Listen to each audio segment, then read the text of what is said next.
का आज प्रेस वार्ता में बहुत बहुत स्वागत है।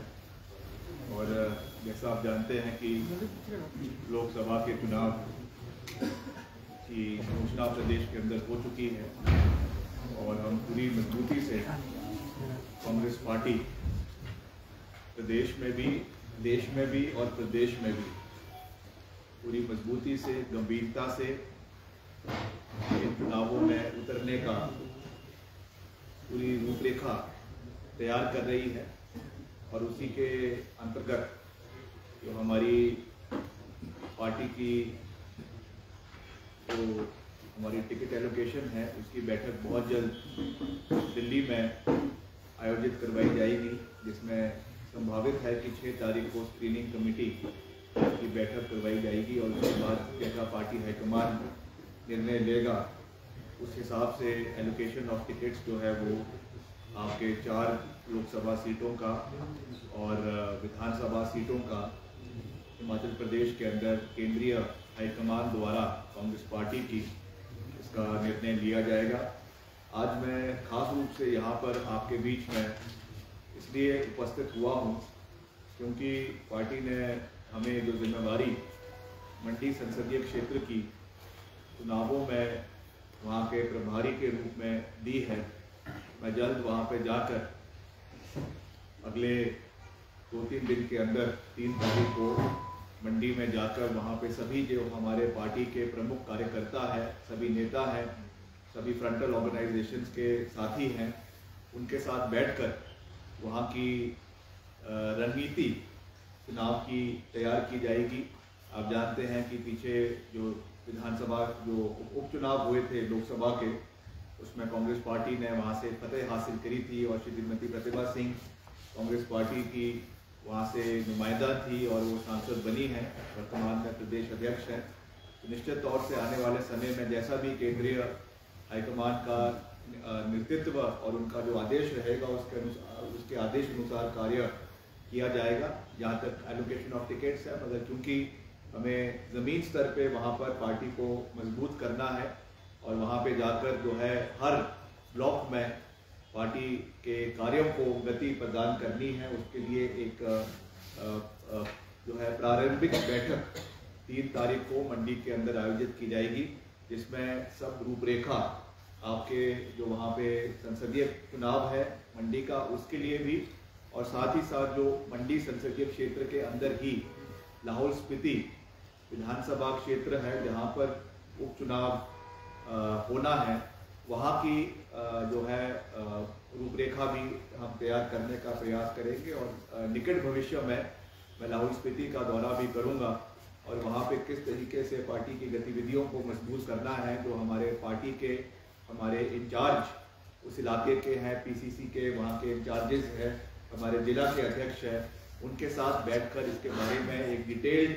रूपरेखा बनाई जाएगी और उसको अंजाम आने वाले समय में दिया जाएगा।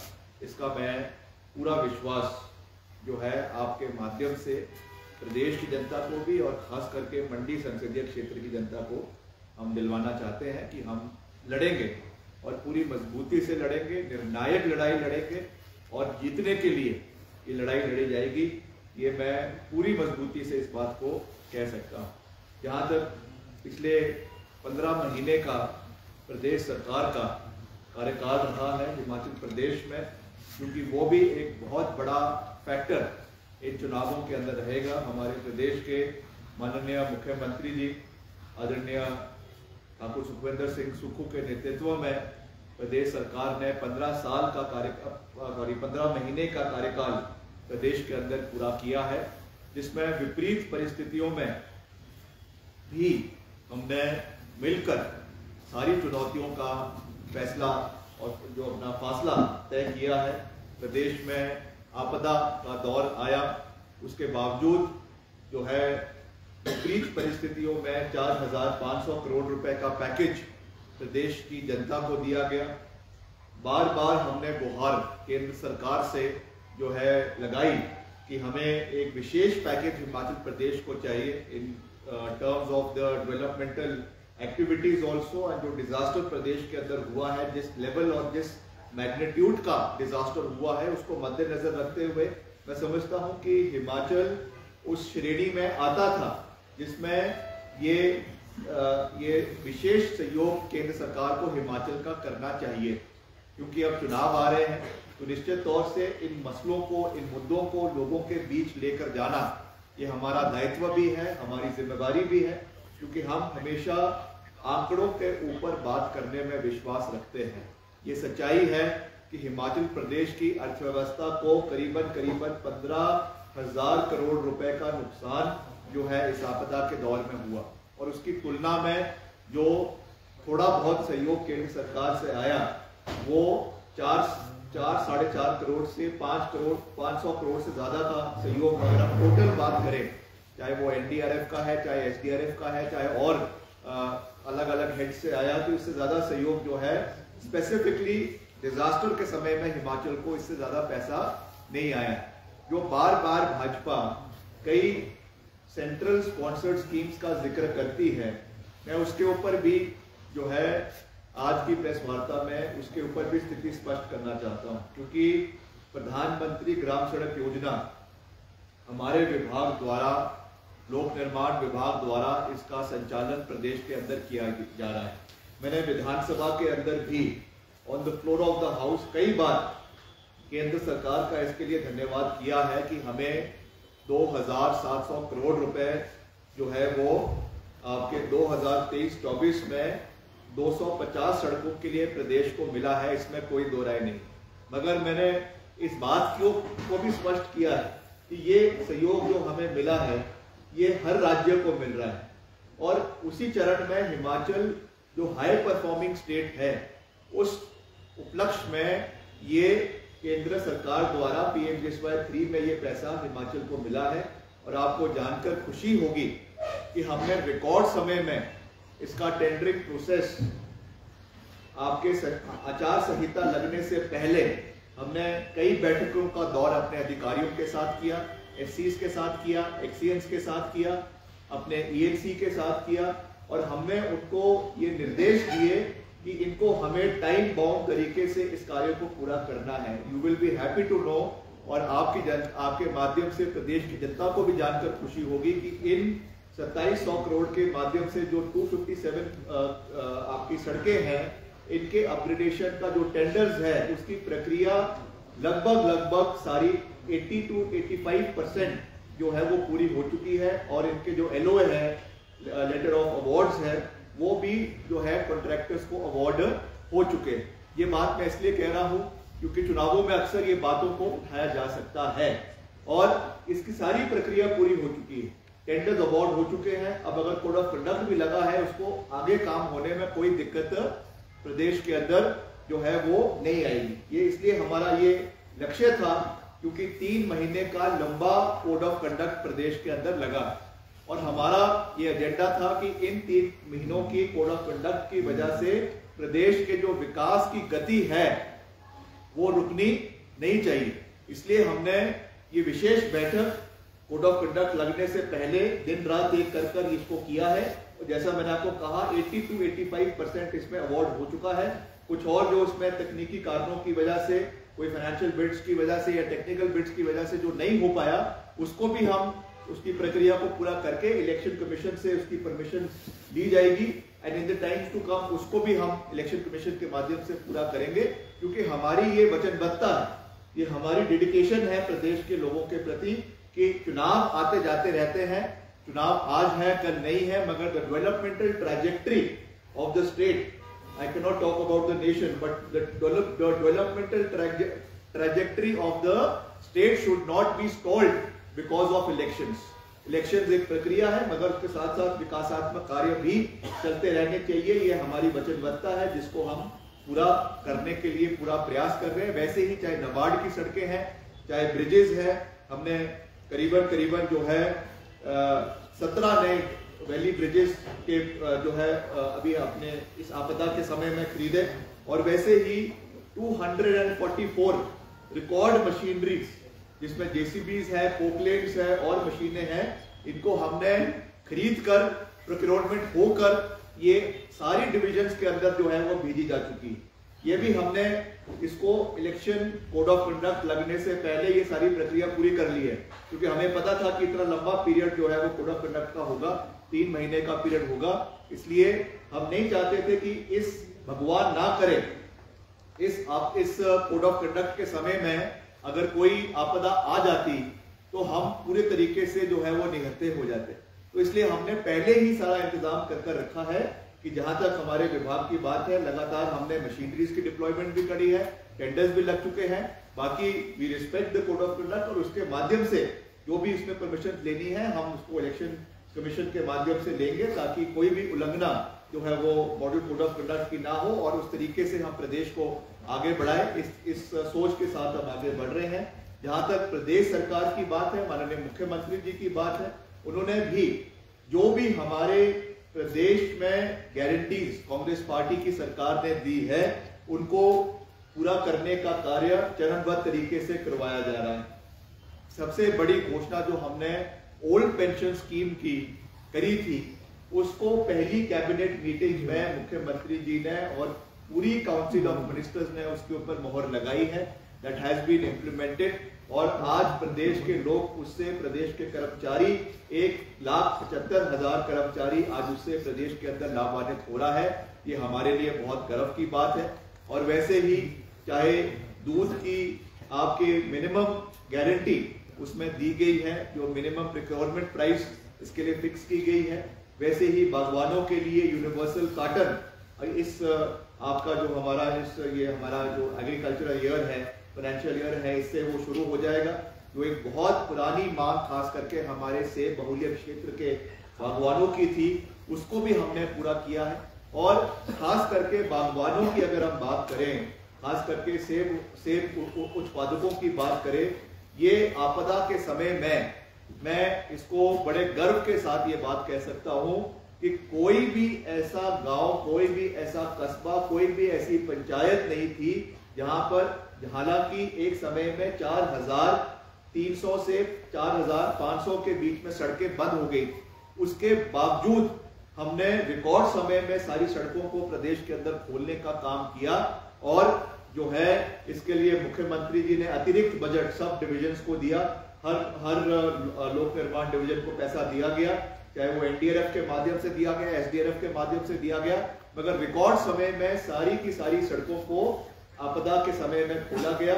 उनमें जेसीबी मशीन लगाई गई कि जगहों पे डंगे लगने थे उनको वॉल फुटिंग के ऊपर उन डंगों को लगाया गया, ताकि हमारे बागवानों का जो माल है, चाहे वो नाशपाती है, चाहे सेब है, चाहे प्लम है, वो रिकॉर्ड समय में जो है वो मंडियों के अंदर पहुंचे। ये हमारी वचनबद्धता थी, ये हमारी सरकार की संवेदनशीलता थी, हमारा दायित्व था, हमारी जिम्मेवारी थी, जिसको पूरा करना हमारा नैतिक दायित्व था, जिसको हमने पूरा करने का पूरा प्रयास किया।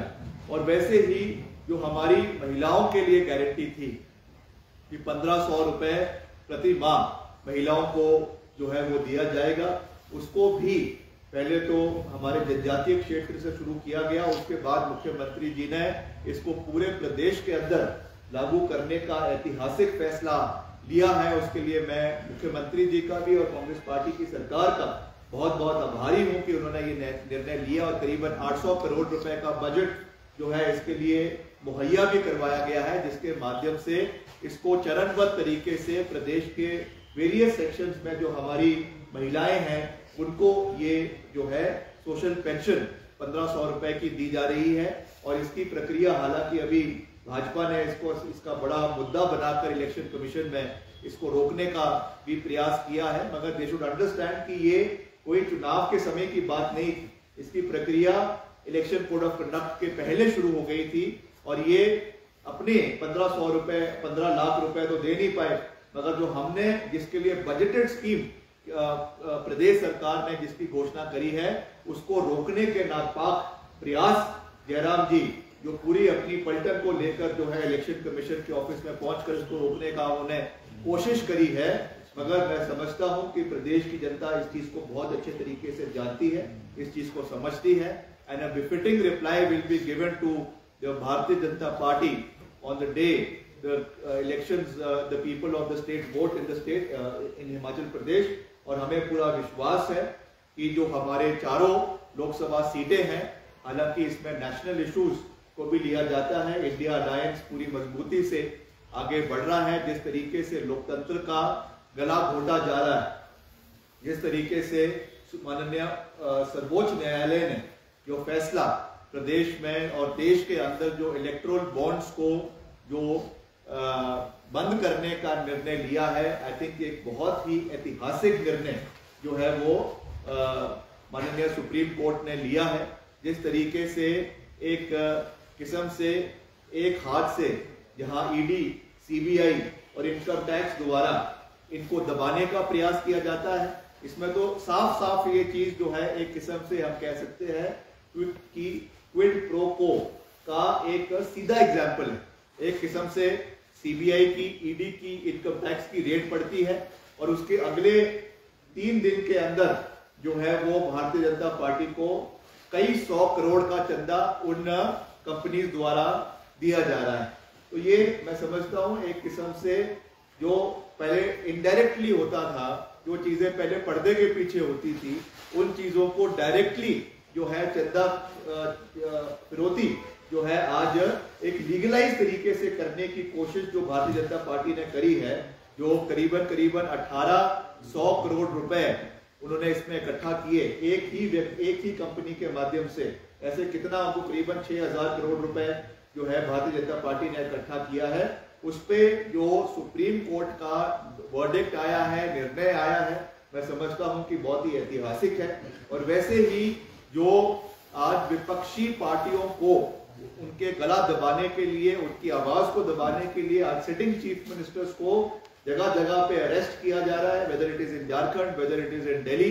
इस चीज का भी एक निर्णायक निर्णय और निर्णायक जो है एक जनता इस चीज का आवाज का जवाब जो है वो चुनावों के समय में देगी, क्योंकि पहली बार इस तरीके की अनप्रेसिडेंटेड चीजें हम देश के अंदर देख रहे हैं।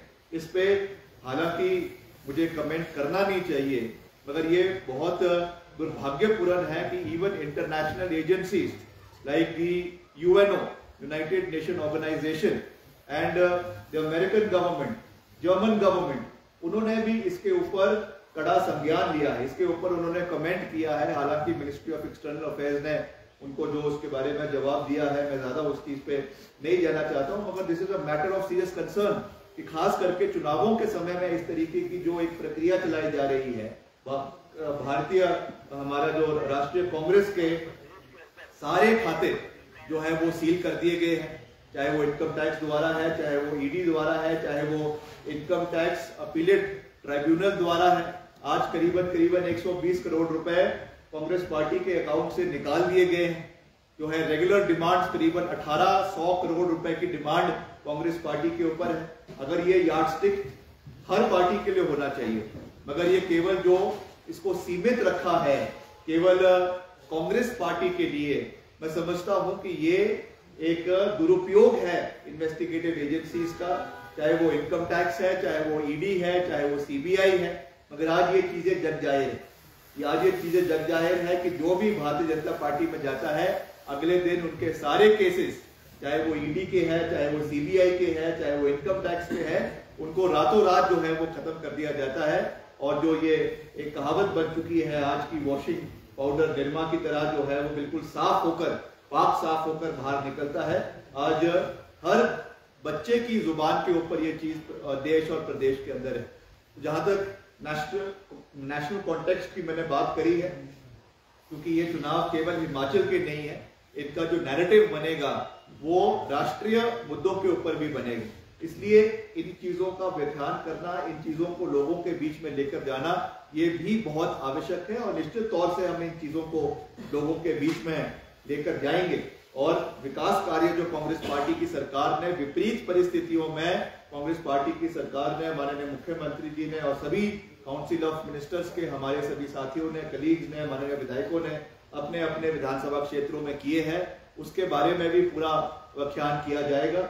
और लोकसभा के साथ साथ जो हमारी 6 विधानसभा के उपचुनाव होने हैं, वो तो एक अलग कॉन्टेक्स्ट के साथ लड़े जाएंगे, क्योंकि किन परिणामों में किस वेशभूषा के साथ और किस मैं समझता हूँ पॉलिटिकल एटमॉस्फेयर में ये सब चीजें प्रदेश में पिछले 1 महीने का जो घटनाक्रम हुआ है, अब मैं उसके बारे में ज्यादा कमेंट इसलिए नहीं कर रहा क्योंकि चुनावों में इसका परिणाम जो है वो देखने को मिलेगा। हिमाचल प्रदेश में आज तक इस तरीके की चीजें हमको देखने को नहीं मिली और मैं समझता हूं कि ये दुर्भाग्यपूर्ण है कि इस तरीके का निर्णय प्रदेश के कांग्रेस पार्टी के विधायकों ने लिया और उसका भुगतान आने वाले समय में प्रदेश की जनता और खास करके उन विधानसभा क्षेत्रों की जनता जहां पे ये उपचुनाव होने हैं, और आधा बेड़ा पार तो वो करवाएगी और आधा वो करवाएंगे जो भाजपा के उस क्षेत्र के स्थापित नेता है जिनके भविष्य को, जिनके राजनीतिक भविष्य को दुबाकर ये कार्य करवाया जा रहा है। क्योंकि भारतीय जनता पार्टी का जो केंद्रीय हाईकमान है वो ये समझते हैं कि जो तुगलकी फरमान जो दिल्ली से जो वहां से निकल गया उसको भाजपा का हर कार्यकर्ता उस चीज को अपनाएगा। मगर आज जिस तरीके के विद्रोह के स्वर, चाहे वो ज्वाली के अंदर, चाहे वो देरा के अंदर है, चाहे वो हमीरपुर के अंदर है, चाहे वो सुजानपुर के अंदर है, चाहे वो कुटलहर के अंदर है, चाहे वो गगरेट के अंदर है, चाहे वो लाहौल स्पीति के अंदर है, आज वो चीजें जग जाहिर है। जिस तरीके से आज बैठकें का दौर पूरे प्रदेश के अंदर चला हुआ है, अब आने वाले समय में इसका किस ओर ये चीजें करवट लेती है ये तो समय ही बताएगा। मगर मैं इस चीज को पूरे विश्वास के साथ कह सकता हूं कि जो भी ये काम किया है इट इज वेरी अनफॉर्चुनेट, और खास करके हिमाचल प्रदेश जैसा राज्य जो एक देवभूमि के नाम से जिस चीज को जाना चाहता है, वहां पर इस तरीके का कांड करना ये बहुत अनफॉर्चुनेट है, बहुत दुर्भाग्यपूर्ण है। हिमाचल के इतिहास में आज तक इस तरीके का दुर्भाग्यपूर्ण कार्य किसी भी लोकतांत्रिक पार्टी, चाहे वो भाजपा है, चाहे वो कांग्रेस है, चाहे वो कोई और कोई दल है, हमने भी बहुत सा दौर देखा है। जरूरी नहीं कि जब मैं विधायक था या मंत्री था उस समय, उसके पहले के जो दौर हिमाचल प्रदेश की राजनीति में देखे जो रहे हैं, जब वीरभद्र सिंह जी प्रदेश के 6 बार मुख्यमंत्री रहे, उस समय भी हमें राजनीति और राजनीतिक दृष्टिकोण को बहुत पास से देखने का सौभाग्य प्राप्त हुआ। मगर इस तरीके की पॉलिटिकल अपॉर्चुनिटीज़म मैं समझता हूं आज तक हिमाचल प्रदेश के इतिहास में हमने नहीं देखी। अगर किसी को अपनी बात कहनी है तो निश्चित तौर से पार्टी फोरम के अंदर, with in the 4 walls of the party forum, अपनी बात को रखने का सबका लोकतांत्रिक अधिकार भी है और बात को रखा भी जा सकता है। मैं अपना एग्जाम्पल दे सकता हूँ फॉर दैट मैटर कि मैं everybody knows, the entire state knows, I believe in calling a spade a spade. अगर हमें भी कुछ लगा कि कभी कोई कमी पेशी पार्टी के अंदर है या सरकार के अंदर है, हम भी उसको अपने फोरम पे, चाहे वो मुख्यमंत्री जी के पास रखना है, चाहे पार्टी अध्यक्ष के पास रखना है, चाहे अपने पार्टी के इंचार्ज के पास रखना है, हमने हमेशा रखा है। Because we have the interest of the party at heart. अगर हमें लग रहा है कि कुछ कमियां हैं, कुछ गलतियां हैं, तो उसको उठाना, उसको जगजाहिर करना, उस चीज को पार्टी फोरम में रखना, ये हम सबका दायित्व बनता है। If we are not doing that, I think we are failing in our responsibilities. मगर उस चीज को आड़े हाथ लेते हुए बाहर का रास्ता ले लेना, मैं समझता हूं कि वो एक बहुत बड़ा क्वेश्चन मार्क है। और जैसा मैंने कहा कि उसका जवाब आने वाले समय में प्रदेश की जनता और खास करके उन विधानसभा क्षेत्र की जनता लोगों को देगी या लोग उनको देंगे, इस चीज का मैं पूरी मजबूती से बात कह सकता हूं। बाकी जहां तक प्रत्याशियों की बात है, चारों लोकसभा सीटों में जल्द कांग्रेस पार्टी के प्रत्याशी और 6 के 6 विधानसभा हलकों में पार्टी के जो प्रत्याशी है उनको कांग्रेस पार्टी जल्द से जल्द तय करेगी। And we will fight these elections with all our might. पूरी मजबूती से इन चुनावों को, पूरी गंभीरता से इन चुनावों को लड़ा जाएगा। हमारे जो माननीय इंचार्ज है कांग्रेस पार्टी के, राजीव शुक्ला जी, आप जानते हैं कि वो एक बहुत अच्छे जो है स्ट्रैटेजी वाले नेता हैं, जो बड़े अच्छे तरीके से हर चीज को संभालते हैं। वो यहाँ पर आकर बैठेंगे, हर चीज को बहुत गंभीरता से देखेंगे और पूरे तरीके से कैसे चुनावों को लड़ना है, कैसे चुनावों की स्ट्रैटेजी बनानी है, उसकी हम पूरी गंभीरता से कार्य करेंगे और उनको फिर आने वाले समय में हेड्स ऑन भारतीय जनता पार्टी को लिया जाएगा। एंड मैं आपको पूरी मजबूती से यह बात कह सकता हूं कि हम जहां तक लोकसभा की बात है, उसके साथ जो उपचुनाव की बात है, उसमें भी हम एक कंफर्टेबल तरीके से जो है विधानसभा की इसमें भी जीतेंगे। एंड द कांग्रेस पार्टी की जो सरकार हिमाचल प्रदेश के अंदर है, माननीय मुख्यमंत्री जी के नेतृत्व में अपने 5 साल का कार्यकाल पूरा करेगी। और जो भी बातें हमने शुरू करी है चरणबद्ध तरीके से, जो डेवलपमेंटल एक्टिविटीज प्रदेश के अंदर हमने शुरू करी है, इनको 5 साल के कार्यकाल में, जिसमें से 1 साल पूरा हो चुका है, अगले 4.5 साल में इनको चरणबद्ध तरीके से प्रदेश के अंदर इम्प्लीमेंट किया जाएगा। जयराम जी जो हर मंच के ऊपर ये भाषण देते रहते हैं कि 4 जून को जब परिणाम आएंगे तो 2 सरकारें हिमाचल के अंदर बनेगी, देश और प्रदेश में बनेगी, वो ये वैसा ही उनका बयान है जो जब वो नए मुख्यमंत्री बने थे तो उन्होंने कहा था कि मैं अब 25 साल तक हिमाचल प्रदेश का मुख्यमंत्री रहूंगा। तो ये वैसा ही कुछ बयान है। मुंगेरी लाल के हसीन सपने वो देखते रहे, मगर जैसे हमने उनके चारों खाने चित, पीछे लोग जब उपचुनाव हुए थे उस समय चारों खाने चित किए थे, 1 लोकसभा का और 4 हमने उपचुनाव जीते थे, जिसकी वजह से एक माहौल कांग्रेस पार्टी की सरकार बनने का हिमाचल प्रदेश के अंदर बना था। उसी तरीके से जयराम जी का और भाजपा का चारों खाने चित 4 जून को हिमाचल प्रदेश के अंदर होगा।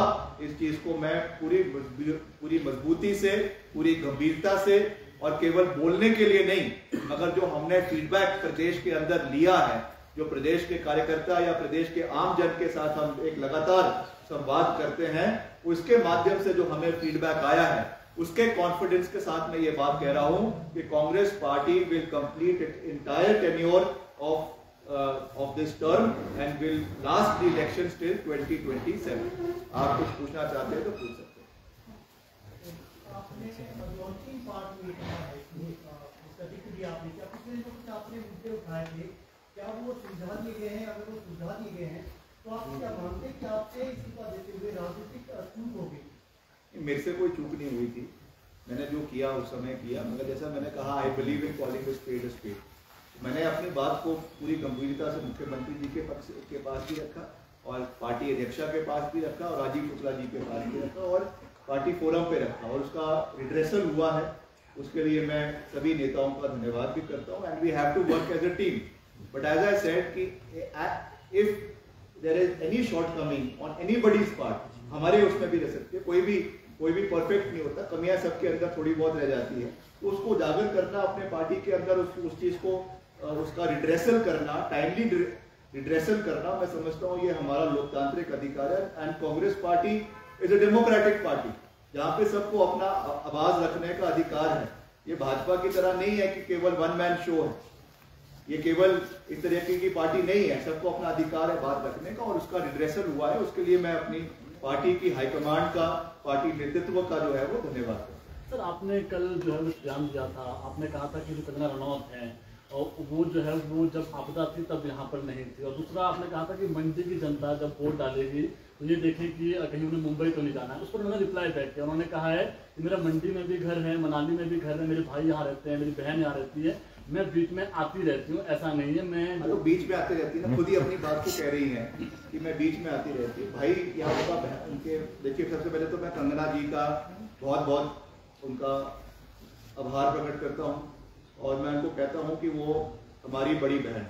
मैं उनका बहुत व्यक्तिगत रूप से मान सम्मान करता हूँ। उन्होंने हिमाचल प्रदेश का नाम बॉलीवुड जगत में रोशन किया है, that is a very good thing, that is undisputed, और उसमें कोई भी राजनीति नहीं होनी चाहिए। जहां तक उनका राजनीतिक अखाड़े में उतरने की बात है, निश्चित तौर से जब वो उतर ही गई हैं तो हर चीज का वाद विवाद होगा, इसमें कोई दो राय नहीं।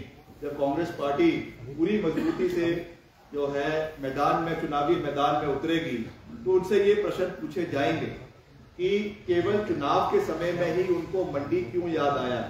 कल वो जो है वो काशी की बात कर रही थी, काशी विश्वनाथ की बात कर रही थी और छोटी काशी की बात कर रही थी, तो ये चीजें उनको तब याद क्यों नहीं आई जब प्रदेश में इस दशक की नहीं मगर इस शताब्दी की सबसे बड़ी आपदा हिमाचल प्रदेश को आई।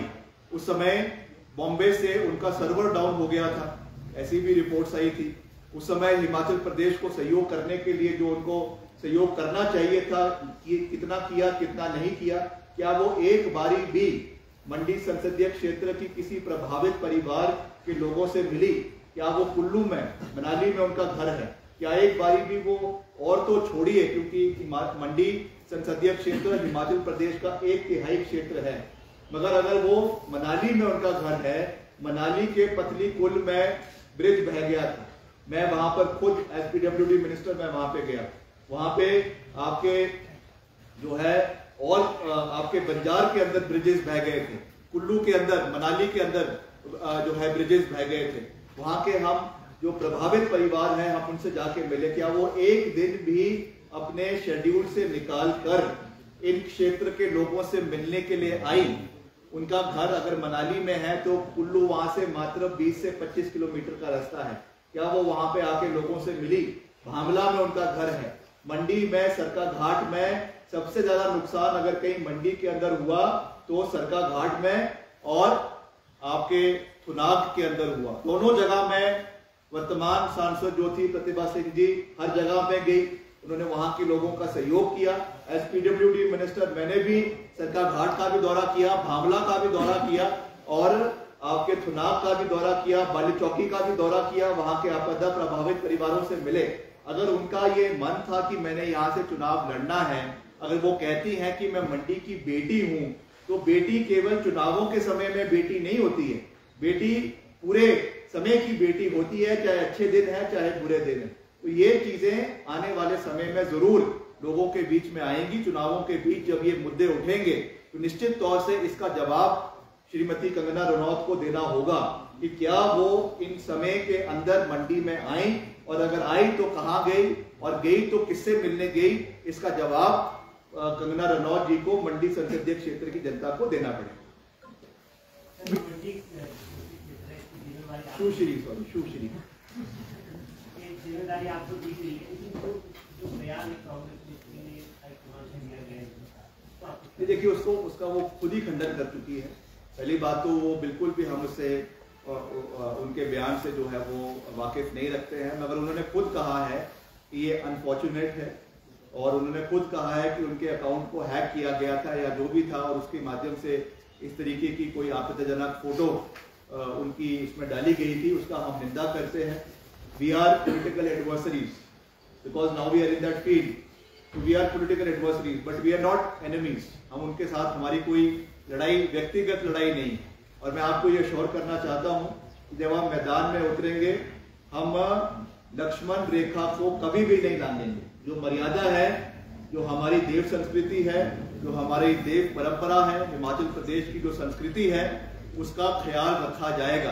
और अगर कोई भी चुनाव के समय में इस तरीके की टिक्का टिप्पणी कंगना रनौत के ऊपर करता है, Vikramaditya will be the first person to defend Kangana Ranaut. Vikramaditya ji, Chaitanya Sharma ने आपसे चंडीगढ़ में हुई मुलाकात को लेकर एक दावा किया है। उन्होंने कहा है कि आप अभी भी पार्टी में घुटन महसूस कर रहे हैं। चैतन्य शर्मा जी अपनी बात कह रहे हैं, मैं अगर मुझे कुछ कहना होगा तो मैं प्रेस कॉन्फ्रेंस बुला के खुद पूरी बात को कहूंगा। I don't need a spokesperson specially in the Bharatiya Janata Party to speak for me. I am capable enough to speak and to speak loudly enough for people in Shimla also and people in Delhi also to hear what Vikramaditya wants to say. और sir, आपके विषय में पूरे हिमाचल प्रदेश में ये चर्चा होती है, क्योंकि अब लोकसभा चुनाव भी हैं, कि विक्रमादित्य सिंह की टीम रोहडू में, रामपुर में और किन्नौर के कुछ हिस्सों में तो है, लेकिन अभी भी मंडी और हिमाचल प्रदेश के अन्य क्षेत्रों में कमी है। I am an integral part of Congress party, और जो कांग्रेस पार्टी की टीम है वो हमारी टीम है, और हमारी टीम प्रदेश के हर कोने में। ऐसे में मेरे में कोई भी राजनीतिक और खास करके क्षेत्रवाद की राजनीति मैं कभी नहीं करता हूं। मेरे लिए हिमाचल प्रदेश का हर कोना बराबर है, चाहे वो चंबा है, चाहे भरमौर है, चाहे कांगड़ा है, चाहे रामपुर है, चाहे रोहडू। सर, सवाल पूरा नहीं हुआ था। ऐसे में अगर प्रतिभा सिंह चुनाव मंडी संसदीय क्षेत्र से लड़ती हैं तो प्लान बी आपके पास क्या है चुनाव में जीतने के लिए? और कंगना, अभी वो मैं आपसे थोड़ी साझा करूंगा, तो मैं लोगों के बीच जाके स्ट्रेटेजी बनाएंगे। आपने कहा सर, ऐसे में क्या मसले सॉर्ट आउट हो गए? पुराने नेता थे भाजपा के, उनको नजरअंदाज करके जो फरमान आया है हाईकमान से, भाजपा से टिकट दे दिया है कंगना को, क्या मानते हैं आप? कमजोर प्रत्याशी है, कांग्रेस को इसका बेनिफिट होगा? और दूसरा, जो जैसे अमरेश्वर सिंह का एक बयान आया था कि मुझसे वायदा किया गया था जब उनको टिकट करा था विधानसभा में, और अब पार्टी जो है वो जो वायदा देखिए, ये पार्टी भारतीय जनता पार्टी किसको टिकट देना चाहती है, किसको नहीं देती है, ये उनका आंतरिक मामला है।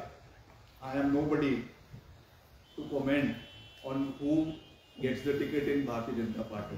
मगर निश्चित तौर से जो भाजपा के कर्मठ कार्यकर्ता है, नेता हैं, जिन्होंने अपनी पूरा जीवन भाजपा को बनाने में, संवारने में दिया है, उनकी भावनाओं की कदर होनी चाहिए।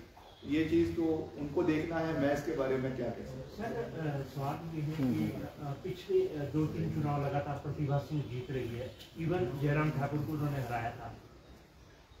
बाकी इसके इस बार कंगना रनौत को प्रत्याशी बनाया जाए, आपको लगता है कि वो चुनौती है बीजेपी इसलिए ये वो तो उनका निर्णय है, उन्होंने किसको उतारना है। जयराम जी की भी पहले अटकलें थी, कंगना रनौत जी की अटकलें थी, जो अब सही साबित हो गई है। कई और नेता भी थे। तो हमारे लिए तो चुनाव लड़ना है, मैदान में उतरना है और जीत हासिल करनी है, irrespective of who the candidate from the other side is. Sir, Himachal Pradesh Vidhan Sabha में जिन मसलों को लेकर आपके आंसू बहे थे, क्या अब वो मसले सॉर्ट आउट हो गए हैं? सब कुछ ऑल इज वेल है? I am a emotional person. तो चीजों में अगर कुछ ऐसी बात हो गई है तो ठीक है, it the time to come it will be solved. Everything, हर चीज का एक समय होता है, और जो चीज है मैं हर चीज को बहुत स्पष्ट तरीके से कहता हूँ और साफ कहता हूँ। ठीक है, मेरे मन में कोई बात थी, मैंने कही, तो उसको आने वाले समय में it will be addressed, it will B duly addressed, and the party high command has said that all your issues will be taken into consideration. तो है उससे that is end of the matter, उस पर और कुछ चर्चा करने की आवश्यकता मैं समझता हूँ कि है नहीं। सर, रामलाल मार्कंडा ने कहा कि मैं कांग्रेस से भी चुनाव लड़ सकता हूँ। बहुत सारे और भी बीजेपी के नेता, कितने नेता है कांग्रेस के संपर्क में जिनको? काफी नेता है। मुख्यमंत्री जी ने भी इस बात को कहा है कि काफी नेता है जो भाजपा के कांग्रेस के संपर्क में है। मगर अल्टीमेटली ये मेरा कार्य अधिकार क्षेत्र नहीं है। जो पार्टी की हमारी अध्यक्षा है, मुख्यमंत्री जी है, और जो हमारे पार्टी के इंचार्ज हैं, वो इसके ऊपर कॉल लेंगे कि किसको पार्टी के अंदर विलीन करना है, किसको लेना है, किसको नहीं लेना है। ये उनके द्वारा इस कॉल को लिया जाएगा। हाँ, ये जरूर है कि अगर हमसे कोई संपर्क करेगा तो उसको हम उन चीज़ों को हम जो है अपने पार्टी के हमारा ये है लीडरशिप है, उनके समक्ष इस बात को रखें।